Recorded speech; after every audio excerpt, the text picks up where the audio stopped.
Sentence de Cheikh Mansour Al-Hadji, le quart d'heure.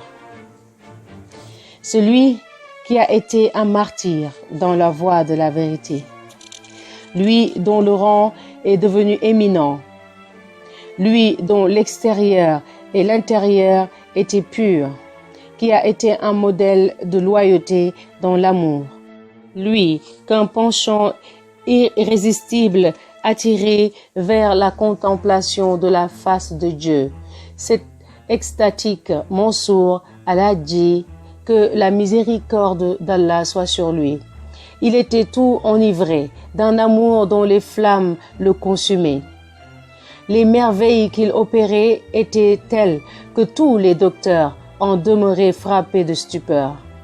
C'était un homme aux visées sublimes, aux paroles énigmatiques, profondément versé dans la science des mystères.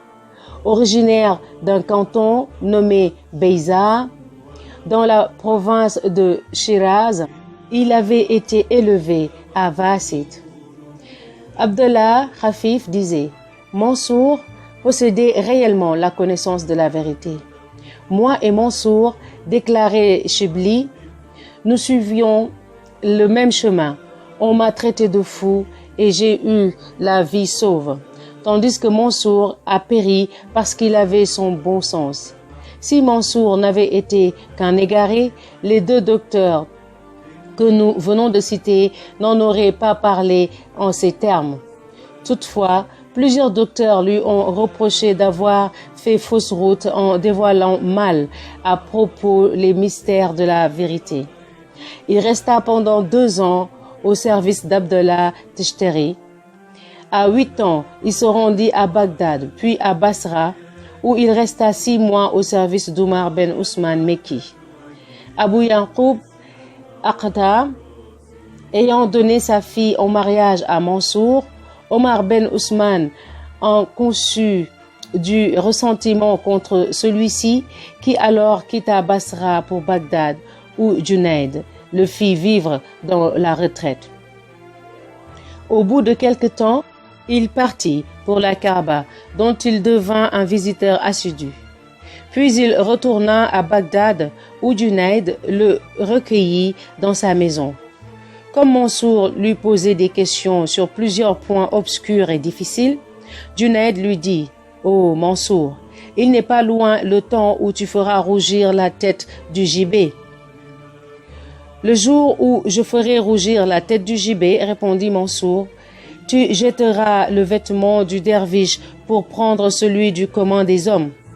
On raconte que le jour où l'on traîna Mansour au gibet, tous les oulémas rédigèrent un acte juridique qui proclamait la nécessité de le mettre à mort. Il faut aussi que Junayd écrive sa sentence, dit le calife. Aussitôt Junayd se rendit à la Medrisa, le collège, où, après s'être habillé comme les mollahs et avoir ceint le turban, il déclara par un acte écrit que, si en apparence Mansour méritait qu'on le mît à mort, il possédait intérieurement la connaissance du Seigneur Très-Haut. Après avoir quitté Bagdad, Mansour séjourna 1 année à Teshtar. Puis, il employa 5 ans à parcourir successivement le Khorasan, le Seistan, Semzkant et Turkestan. On l'avait surnommé Al-Hadji parce qu'un jour, ayant vu empiler dans un magasin du coton non encore épluché, il n'eut pas plutôt fait un signe que, par un commandement du Seigneur Très-Haut, les graines se trouvèrent triées. Ayant revêtu de froc, il s'en alla à la Kaaba avec un grand nombre de derviches. Là, il opéra tant de miracles que Yaqub Neher Jouri le traita de magicien. Ensuite, il se rendit dans l'Hindustan et de là gagnant le Turkestan et le Khitaï, où il convertit à l'islam beaucoup de personnes, auxquelles il donna l'instruction religieuse. Revenu à la Kaaba, il y demeura 2 ans en qualité de Mujawir. Ce fut alors que son action grandit de plus en plus, les peuples qui ne comprenaient pas ses paroles le chassèrent d'un grand nombre de villes, tout en restant émerveillés de son éloquence et de ses actes. Dans l'espace de 24 heures, il récitait une prière de 400 rakats et acceptant les épreuves les plus dures de la mortification, il faisait une locution générale à chaque oraison canonique. Jusqu'à l'âge de 50 ans, il resta fidèle à ses pratiques. Pendant 20 ans, il ne se dépouilla pas une seule fois de son froc. Un jour, qu'on lui avait retiré par force, on y trouva installé quantité de poux de la grosseur d'un pois. Un autre jour, quelqu'un voyant un scorpion se promener autour de Mansour voulut le tuer, mais le cheikh l'en empêcha en disant que ce scorpion hantait ainsi son voisinage depuis 12 ans. Rachid Smarkandi raconte que Mansour, se rendant à la Kaaba avec 400 soufis, ceux-ci lui dirent un jour: « Oh Mansour, nous aurions bien besoin de pain et de têtes de mouton cuites. » « Asseyez-vous à la suite des uns des autres, répondit Mansour. Lorsqu'il les eut fait tous s'asseoir et que lui-même eut pris place avec eux, il passa la main derrière lui et donna à chacun pain et une tête de mouton cuite. Autrement dit, il leur distribua en tout 400 têtes et 800 pains. Il nous faudrait maintenant des dattes fraîches, dirent les soufis. Secouez-moi donc, leur répondit Mansour, puis recueillez et mangez toutes les dattes qui tomberont. Eux alors secouèrent Mansour et les dattes de pleuvoir à terre. Ils les ramassèrent et les mangèrent, et tous furent rassasiés tout au long de cette route. Il tomba ainsi des dattes en abondance de chaque arbuste épineux contre lequel s'appuyait Mansour lorsqu'il était assis. Un autre jour, sur la route de la Kaaba, les soufis désirèrent des figues. Mansour, étendant la main vers le ciel, recueillit des figues fraîches sur un plateau et les leur donna. Une autre fois, ils eurent envie de halva, et Mansour en prit dans l'air qu'il mit sur un plateau et leur présenta. Enfin, il arriva à la Mecque où il resta 1 an debout. En face du temple, par un effet de la chaleur, la peau se détachait de son corps dans la graisse fondait et coulait par terre sans que lui bougeait de place. Chaque jour, dans la soirée, il rompait le jeûne avec une bouchée de pain et buvait une goutte d'eau. Au bout d'1 an, il gravit le mont Arafat et s'écria: « Mon Dieu, donne-moi la résignation et la gratitude. » Mansour disait: « Quiconque renonce à ce bas monde voit sa personne sensuelle s'élever jusqu'à l'ascétisme. Quiconque renonce à lui-même, c'est son âme qu'il voit s'élever jusqu'à l'ascétisme. » Cependant, sa puissance d'action s'accroissant de jour en jour, Mansour commença à dire: « Anna al-Haq, je suis la vérité. » On alla répéter au calife ces paroles. Et beaucoup de personnes renièrent Mansour et se posèrent en accusateurs contre lui. « Ô Junayd, dit le calife, que signifie ce propos? »« Ô calife, répondit Junayd, permets qu'on mette à mort cet homme, car on ne peut expliquer raisonnablement un pareil propos. » C'est alors que le calife ordonna qu'on le jetât en prison. Là, il ne cessa de discuter pendant 1 année avec les savants. Alors le calife défendit à qui que ce fût d'aller lui rendre visite. Ensuite de quoi, pendant 5 mois, personne n'alla le trouver, si ce n'est Abdallah Khafif, qui le vit une seule fois en personne. Une autre fois, Ibn Atta envoya quelqu'un lui dire: « Ô cher, fais amende honorable pour ce propos afin d'échapper à la mort. » Al-Hadji s'écria: « C'est à celui qui t'a chargé pour moi d'un pareil message qu'il appartient de faire amende honorable. » Ibn Atta, entendant ces paroles, versa des larmes et dit: « Voilà Hussein perdu sans retour. » On rapporte que la première nuit de son emprisonnement, comme on était venu le visiter, on ne l'aperçut pas dans la prison. La seconde nuit, on ne vit ni lui ni la prison. La troisième nuit, on le vit dans la prison et on lui demanda « Où étais-tu donc la première nuit ?» Et la seconde nuit, « Toi et la prison, où étiez-vous » La première nuit, répondit-il, j'étais auprès de la souveraine majesté. Voilà pourquoi je n'étais pas ici. La seconde nuit, sa majesté était ici, et c'est pour cela que nous étions invisibles. La prison et moi. Cette troisième nuit, on m'a renvoyé ici pour accomplir la loi écrite. Venez donc et faites ce que vous avez à faire. On raconte que l'espace d'une nuit et d'un jour, il faisait dans la prison une prière de 1000 rakas. Mais lui objecta-t-on, toi qui prétends être Dieu, à qui donc adresses-tu ces prières? Nous autres, répondit-il, nous savons bien tout ce que nous valons. On rapporte que dans la prison où on l'avait renfermé, il y avait 300 personnes. À la tombée de la nuit, il leur dit, « Hé, prisonniers, je vais vous délivrer. Pourquoi ne pas te délivrer toi-même » lui dirent-ils. « Nous autres, répondit-il, nous sommes dans les liens du Seigneur. Notre salut, à nous, ce sont les épreuves. Si nous le voulions, il nous suffirait d'un signe pour relâcher tous les liens qui nous enserrent. » Alors il fit un signe avec son doigt et tous les liens tombèrent en même temps. « Mais où irons-nous » dirent ses compagnons. « Les portes de la prison sont fermées. » Il fit un nouveau signe et les portes s'ouvrirent. Alors les murailles se soulevèrent et les arbres apparurent. « Maintenant, sauvez-vous. Et toi aussi, tiens-nous compagnie. » Il y a entre lui et nous un secret dont on ne peut parler qu'avec les initiés. Le jour suivant, on lui demanda ce qu'étaient devenus les prisonniers. « Je les ai délivrés, répondit-il. Mais pourquoi n'es-tu pas parti avec eux? Parce que le Seigneur a des remontrances à nous adresser. » Le calife prévenu de ce qui se passait, cet homme va exciter des troubles. Il faut le faire mourir ou bien le frapper à coups de bâton jusqu'à ce qu'il désavoue le mot qu'il a prononcé.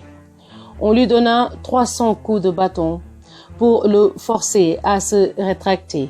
Mais à mesure qu'on le frappait, on entendait distinctement une voix qui disait « Ne crains rien, ô Ibn Mansour. » Pour moi, disait Abdel Jalil Safar, j'ai plutôt foi en lui qui donnait les coups de bâton qu'en Hussein, car il fallait que le premier puisât une bien grande force dans la loi pour que, en dépit de cette voix entendue si distinctement, sa main ne trembla pas et continua à frapper. Plus tard, on amena Hussein pour le mettre à mort. Une foule d'au moins 100 000 hommes l'entourait.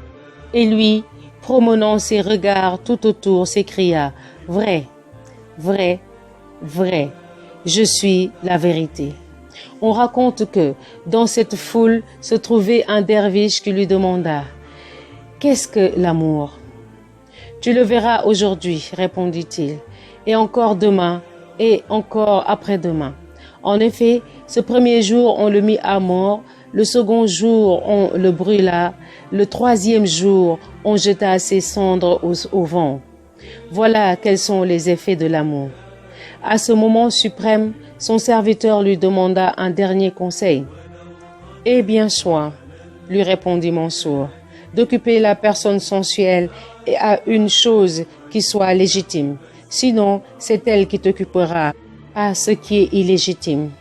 Or, savoir ainsi se gouverner soi-même est le propre des saints. » À son tour, son fils lui demanda un dernier conseil. Tandis que les gens de ce monde prodiguent tous leurs efforts à des œuvres terrestres, lui dit-il, applique-toi à une chose, dont la moindre parcelle vaut mieux que tout ce que peuvent produire les génies et les hommes, je veux dire la science de la vérité. Puis, comme il s'avançait fièrement sur cette route, marchant du pas léger des fureteurs et des larrons, quoique chargé de 16 chaînes pesantes, on lui demanda pourquoi cette allure dégagée. C'est, répondit-il, parce que je me rends à la cour céleste. Alors il poussa un cri et dit, mon compagnon de plaisir, qui n'a rien de commun avec l'injustice, m'a présenté la boisson qu'on présente ordinairement à un hôte. Mais lorsque les coupes ont commencé à circuler, il a demandé le glaive et la natte d'exécution. Et voilà ce qui arrive à ceux qui boivent du vieux vin lorsque le signe du dragon se rencontre avec juillet au plus fort de la chaleur. Lorsqu'on l'eut conduit au-dessus de la plateforme, il se tourna dans la direction de Bab el-Taq et posa le pied sur l'escalier. Que signifie cela, lui demanda-t-on.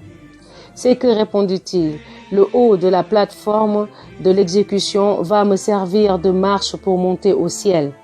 Ensuite, il se ceignit d'une ceinture et le taïlesan, sorte de voile, sur l'épaule.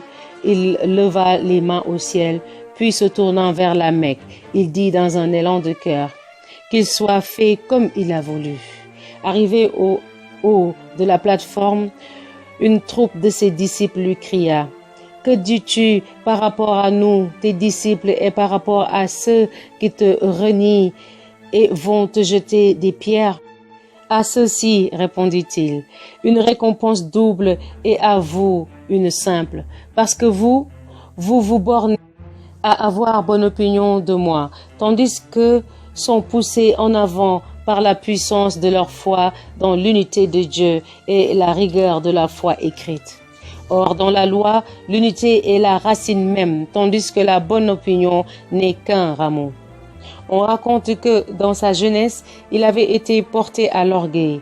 « Vois, dit-il à son serviteur, comme celui qui a levé fièrement les yeux finit par les baisser humblement. » Chibli se tenait en face de lui, il lui cria, « Ne t'avions-nous pas défendu d'accueillir les hommes ?» Puis il ajouta, « Oh, Aladji, qu'est-ce que le soufisme ?»« Tu en vois la moindre partie, répondit Aladji. « Et quelle est donc la plus haute, reprit Chibli. Tu ne peux pas y avoir accès. » Alors, tous se mirent à lui jeter des pierres. Chibli, faisant cause commune avec les autres, lui jeta de la boue. Hussein Mansour poussa un cri. « Quoi donc ?» lui dit-on. « Tu n'as pas bronché devant cette grêle de pierres et tu cries pour un peu de boue. »« Qu'est-ce à dire ?»« Ah, répondit-il, ceux-là ne savent pas ce qu'ils font et sont excusables, mais lui me cause de la peine parce qu'il sait bien qu'on ne doit rien me jeter. » Après, on lui coupa les mains. Il se prit à rire. « Pourquoi rire ?» lui demanda-t-on. « Lâcher une main qui est fermée à tous les hommes n'est pas bien difficile, dit-il, mais ce serait faire acte de virilité que de couper ces attaches qui m'enchaînent aux attributs de la divinité et détournent mon esprit de la contemplation de son essence. » Ensuite, on lui coupa les 2 pieds, il se mit à sourire en disant « Avec ces pieds, j'accomplissais mon voyage terrestre.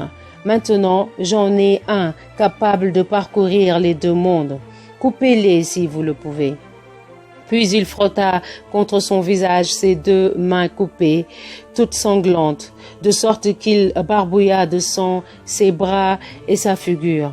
« Pourquoi fais-tu cela ?» lui demanda-t-on. « J'ai perdu beaucoup de sang, répondit-il, et tant que mon visage sera pâle, vous vous imaginerez que ma pâleur tient à la crainte. Je frotte donc mon visage dans le sang afin de vous paraître tout rouge, parce que les hommes qui ont le teint coloré et le doivent à leur propre sang, et non au phare. Passe encore que tu aies rendu ton visage rouge de sang, mais pourquoi tes bras? Je fais mes ablutions. Quelle ablution? Dans l'amour, il y a 2 rakas pour lesquels l'ablution n'est valable qu'avec le sang du cœur. Ensuite, on lui arrache les yeux. Alors, un tumulte épouvantable s'éleva dans la foule. Les uns fondaient en larmes, les autres lui jetaient des pierres. Lorsqu'on se mit en devoir de lui couper la langue, il s'écria: « Attendez un peu, j'ai quelques mots à dire. » Alors, levant le visage vers le ciel: « Mon Dieu, dit-il, au nom de ces souffrances qu'il m'inflige à cause de toi, ne les frappe pas de déchéance, ne les prive pas de leur part de félicité. Sois béni de ce qu'ils m'ont coupé les mains et les pieds pour avoir suivi ta voie. Voilà que sur cette plateforme de mon supplice, je jouis de la contemplation de ta gloire. » Après cela, on lui coupa les oreilles et le nez et on lui lança les pierres. Une vieille femme qui tenait un flambeau d'étoffe à la main s'approcha et quand elle l'aperçut, s'écria: « Frappez fort afin que ce beau parleur sache ce qu'il en coûte de tenir des propos mystérieux. » Pour lui, ces dernières paroles furent: « À moi, l'unique, dont l'individualité est unique. » Puis il récita ce verset: « Ceux qui ne croient pas veulent la hâter leur. Ceux qui croient tremblent à son souvenir, car ils savent qu'elle est certaine. » Alors on lui coupa la langue et il sourit. Il était l'heure de la prière du soir. Lorsqu'on lui trancha la tête, il sourit pendant l'exécution et rendit l'âme. Toute la foule des assistants poussa une longue clameur. C'est ainsi que Hussein accepta avec résignation l'arrêt de la destinée, tandis que de toutes les parties de son corps s'élevait une voix disant: « Je suis la vérité. » Le jour suivant, ses ennemis, considérant que cette merveille causerait plus de troubles qu'il n'y en avait eu de son vivant, brûlèrent ses membres, mais de ses cendres s'élevait encore la voix mystérieuse qui disait: « Je suis vérité. » De plus, pendant qu'on le martyrisait, à mesure que son sang avait coulé, le mot Allah s'était dessiné nettement sur le sol. Hussein Mansour avait dit à son serviteur: « Lorsqu'on jettera mes cendres dans le fleuve, ces flots s'entrechoqueront comme s'ils allaient submerger la ville de Bagdad. Pose alors mon froc sur la rive, et aussitôt les eaux redeviendront calmes comme auparavant. » Le 3e jour, lorsqu'on eut jeté dans la fleuve les cendres de Mansour, une voix continua à en sortir, disant: « Je suis la vérité. » Les flots ayant commencé à s'agiter, le serviteur n'eut pas plutôt déposé sur le bord le froc de Mansour que les eaux se calmèrent et les cendres demeurèrent silencieuses. On réunit alors tout ce qui en restait et on les déposa dans leur dernière demeure. Un tel degré de puissance mystérieuse n'avait jamais appartenu à aucun des sectateurs de la voie spirituelle. Abbasa Toussi, que la miséricorde d'Allah soit sur lui, dit: au jour de la résurrection, on amènera sur le champ des assises Mansour chargé de chaînes de lumière, car s'il n'était pas attaché, il porterait le trouble dans toute cette vaste réunion et y propagerait le désordre de l'ivresse. Un personnage vénérable raconte: le soir même du jour où l'on traîna Mansour au supplice, je restais en prière au pied du gibet jusqu'à l'aurore. Alors j'entendis une voix qui disait: lorsque nous avons eu révélé à Mansour notre secret, il a osé le divulguer. Et voilà la récompense de celui qui divulgue les secrets de son padishah. Une nuit, racontait Shibli, que je m'étais adonné à des actes de dévotion sur le tombeau de Mansour, je m'écriai dans un élan du cœur: mon Dieu, ton serviteur qui repose ici était fidèle et éclairé. Pourquoi l'as-tu soumis à de si rudes épreuves? Aussitôt, le sommeil s'empara de moi et je m'endormis. Le Seigneur me dit en songe: nous avons précipité Mansour dans les épreuves parce qu'il révélait notre secret à ceux qui n'étaient pas initiés. Une autre fois, disait-il encore, je vis Mansour en songe et je lui demandai, « Ô Mansour, qu'a fait le Seigneur Très-Haut à ces gens qui t'ont mis à mort ?» Le Seigneur Très-Haut, me répondit-il, a fait miséricorde à ceux qui, me connaissant, ont eu compassion de moi, et à ceux qui, ne me connaissant pas, m'ont frappé et mis à mort. Il a fait miséricorde au premier parce que c'était en son honneur qu'il m'épargnait, et au second qui m'avait frappé parce que c'était également pour lui qu'il me frappait. Lorsqu'on traînait Mansour au gibet, Iblis s'approchant lui demanda, « D'où vient que toi, tu as fait acte de personnalité, Dieu t'a fait miséricorde, tandis que moi, il m'a maudit? C'est parce que toi, en faisant acte de personnalité, tu n'avais que toi-même en vue, tandis que moi, je n'avais en vue que le Seigneur Très-Haut. » Ici, finit le récit des actes et des paroles des docteurs et des saints dont les noms sont inscrits dans le Tezkira. Moi, Héro Malik Barchi, j'ai terminé cette copie à Herat le 10 de Janadi el-Akhir dans l'année du cheval de l'Hégire 840, ou plutôt 1436-1437.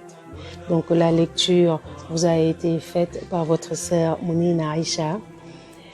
Donc qu'Allah les agrée, nos prédécesseurs, on les aime tant, moi je les aime de tout mon cœur, qu'Allah nous aime par l'amour qu'on porte pour eux et qu'Allah les agrée tous, Ya Rabbi. Fi barakati Taha el-Mukhtar sallallahu alayhi wa sallam. Barke Kousseliki. Ne m'oubliez pas dans vos prières. Salam alaikum wa rahmatullahi ta'ala wa barakatuhu.